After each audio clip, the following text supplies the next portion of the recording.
bache que se hace es porque nosotros tenemos que armar toda la escenografía para que entre en escena, porque él es como que se construye un personaje, ¿no? Ahora viene el personaje de Curiosidades Alimentarias que tiene una forma y entra en vivo y en directo también a través de sus redes. El gran Tommy Hill. ¿Con qué venimos, Tommy? Dijimos que dejábamos pendiente el tema maní, Manía, porque lo prometido era deuda y nosotros hablamos de maní. hoy estuvimos hablando de maní, de tanto de el procesamiento de la cáscara de maní para generar energía y ese residuo cenizas luego hacer ladrillo, pero también había quedado pendiente qué pasaba con la pasta de maní que se separaba y era más común, por ejemplo, ahora si vamos a comprar pasta de maní, ver que está separado el aceite de la pasta en sí. Y Así también le es. sumé garrapiñada, a ver cómo es el proceso, Ah, y la caja navideña y ya todo.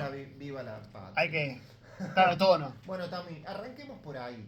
¿Cómo se genera energía a partir de la cáscara de maní? Porque uno dice, bueno, está bien, eso se quema, pero esa quema que Que produce calor. genera. Exacto. O sea, partimos. Primero el maní. Sacamos la cáscara y después queda lo que es el maní, el tegumento, que es la parte, esa pielcita que le vemos Exacto. de color Ujú, ladrillo, por decirlo de alguna ujú. forma. Esa cáscara de maní lo que hace, se quema.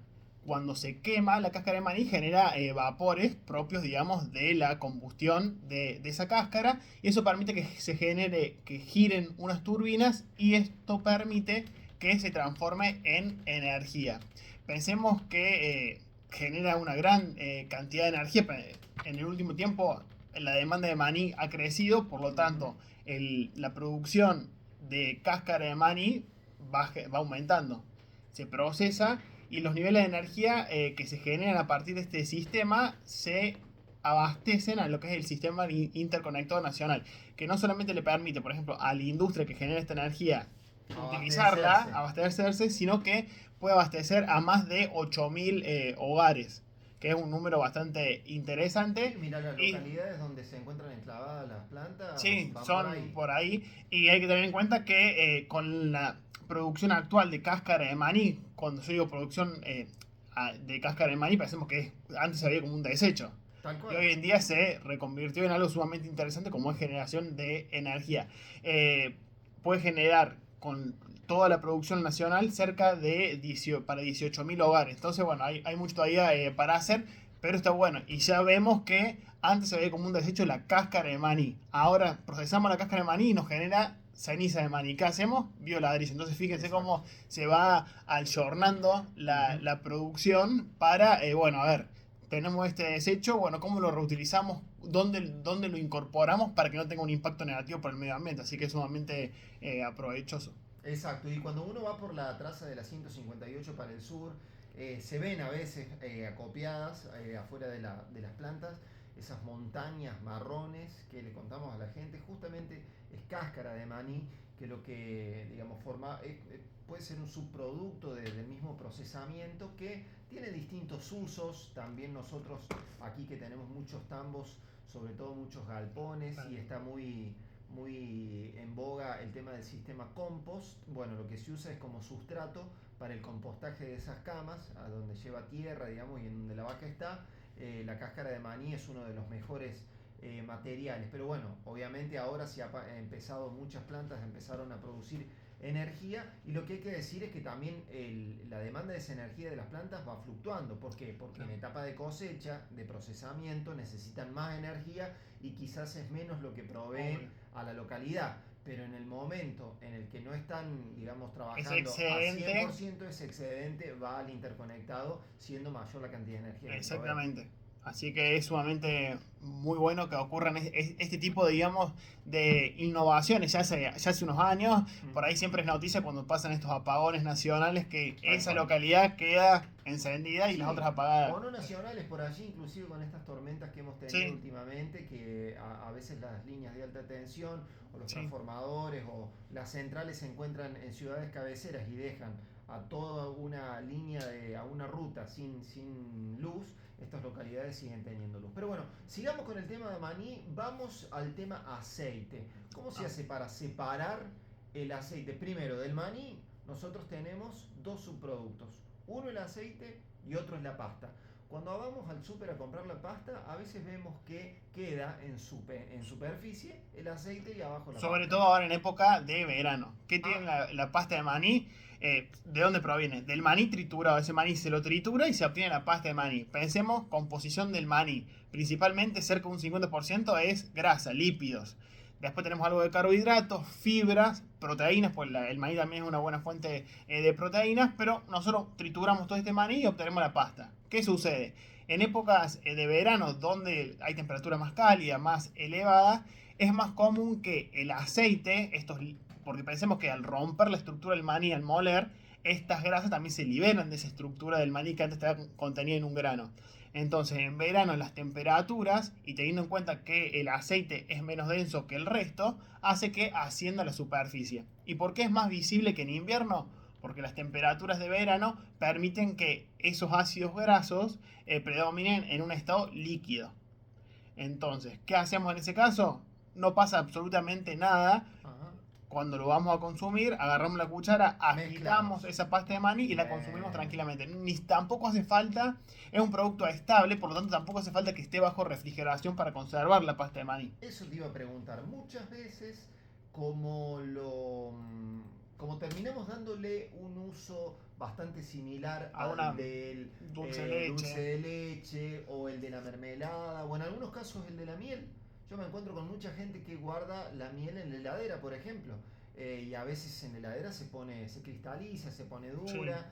¿Qué pasa con la pasta de maní? ¿Tiene que ir al No, refrigerador o no? no es necesario almacenarla bajo refrigeración justamente porque es estable a temperatura ambiente, entonces uno con cerrarlo adecuadamente al envase, obviamente no voy a usar una cuchara sucia para sacar pasta de maní porque ahí le voy a Ujú. estar contribuyendo a que se contamine y que se deteriore más rápido. Tal cual. Pero manipulándola correctamente no hace falta la refrigeración para la conservación. Bien, excelente, muy bien. Seguimos adelante con el maní.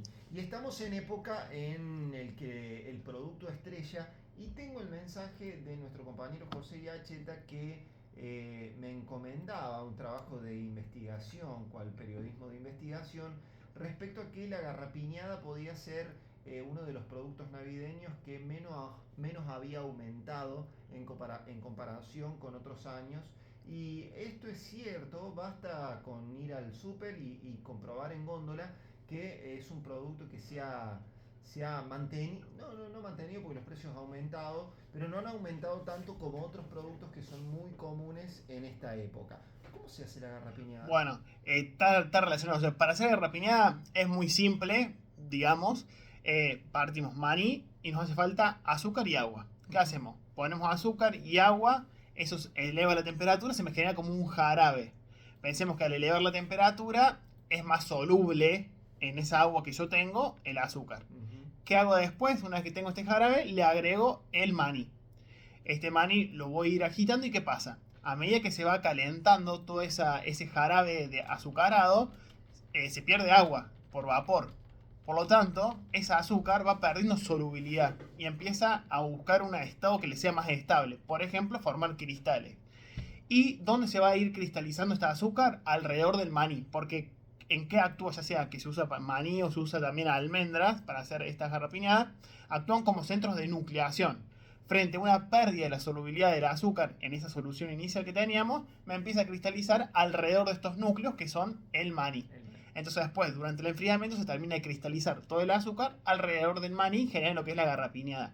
Y ese color característico se debe a una reacción de caramelización, donde yo al elevar la temperatura del azúcar, las moléculas se me empiezan a asociar y me generan estos colores pardos y también aromas característicos. Y así es como se obtiene la garrapiñada. Hay que tener en cuenta que hay que controlar lo que es la temperatura para que no se me queme el caramelo y me arruine la preparación, mantenerlo bajo agitación y uno puede hacer la garrapiñada tranquilamente en su casa. Azúcar, agua, maní. Es, creo yo, uno de los alimentos más ricos y la combinación más perfecta. Habría que ver quién fue el primero que se le ocurrió Hacer. tirar maní adentro de un caramelo. Pero es realmente exquisito y es el producto, podríamos decir, estrella de estas navidades, siempre y cuando uno Pero tenga las piezas si uno... dentales en buena Sí, condición, ¿no, Laurita? con la edad se va complicando, pero bueno, si no Pero terminamos como el si cuento de los pensamos viejos. en la mesa navideña, qué común es ver el maní. Pues está el turrón con maní. Tenemos las garrapiñadas con maní. Bueno, lo que es la pasta de maní transformada en un turrón que se mezcla Así es. para no decir la marca comercial, pero es la pasta de maní, digamos, azucarada, por decirlo de alguna forma. Dígalo, Ah, el mantecol. mantecol. Sí, por supuesto, claro que sí. Si total acá, ¿qué dice usted? ¿Que nos vamos a perder un auspiciante? No, No, para nada. Podemos hablar del mantecol. mantecol. Aparte hemos hecho entrevistas con la familia Georgalos, que fue la portadora, digamos, la creadora del mantecol. Que ahora la recuperó.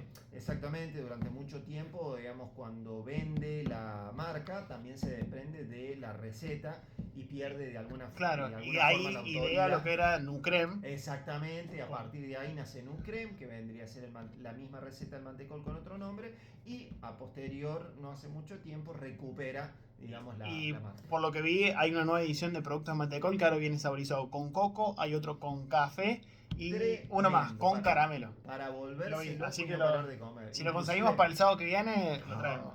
Inclusive hace poco yo compré una pasta de maní que viene mezclada con chocolate y dulce de leche. Bueno, chicos, eso Un viaje. es para volverse loco, es para comer apenas un poquito cada tanto. Bueno, dejamos atrás el maní por un momento y nos vamos al tema de los envases inteligentes. Quiero dejar Bien. el último toque tópico para el cierre. Bueno. ¿Qué pasa con los envases inteligentes? ¿Escucharon hablar de envases inteligentes? ¿No? ¿Es la primera vez? Bueno, pensemos un envase en un alimento. ¿Qué función tiene? Además de contener el alimento y protegerlo de las condiciones ambientales, oxígeno, luz, microorganismos, todo lo que pueda contaminar o contribuir a que se deteriore ese alimento, los envases también son una fuente de comunicación con el consumidor. Pensemos que estamos en una góndola del súper, lo primero que nosotros vemos es el packaging. Entonces, es como la forma que nosotros nos vamos a comunicar y si nos atrae o no ese producto. Bien. Y aparte nos brinda información sobre cómo hay que conservarlo, información nutricional, cómo está compuesto ese alimento, entre otras cuestiones. Sin embargo, hay envases que van un paso más allá y se denominan envases inteligentes. ¿Por qué? Porque tienen la capacidad de poder interactuar con el alimento o con el medio que lo rodea y darnos información sobre cómo es el estado de ese alimento. Por ejemplo, pensemos una fruta que durante su maduración desprende gases.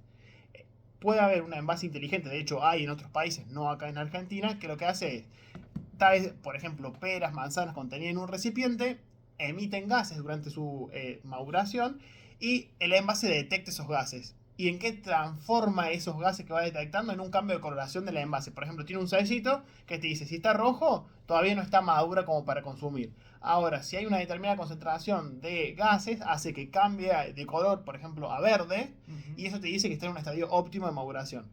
Así hay varios tipos de diseños de envase. Por ejemplo, también hay para la carne, te puede indicar frente a distintas variaciones, por ejemplo, del pH, si esa carne está alterada por bacterias o no. Entonces, a partir de estos envases, uno puede decir, bueno, esta carne está en mal estado o no. Mirá qué bueno. Acá en O Argentina... sea, si sufrió, por ejemplo, alteraciones en la cadena de distribución. Bueno, en la cadena de frío, sí. En la cadena de frío. Sí. Por ejemplo, supongamos entre dos colores te puede activar uno que te diga, no, este se cortó la cadena de frío, entonces uno dice, no, esto no lo consumo. Claro. Acá en Argentina lo que sí hubo fue en envases de cervezas que te indicaba frente a un cambio de coloración si estaba en la temperatura óptima de consumo, que también es una de las formas de utilizar. Claro, si hay una temperatura baja, por ejemplo, hay un color blanco en la etiqueta y si está a una temperatura alta, un color celeste. Entonces vos sabías que si estaba en esa coloración, era la temperatura óptima de consumir esa cerveza.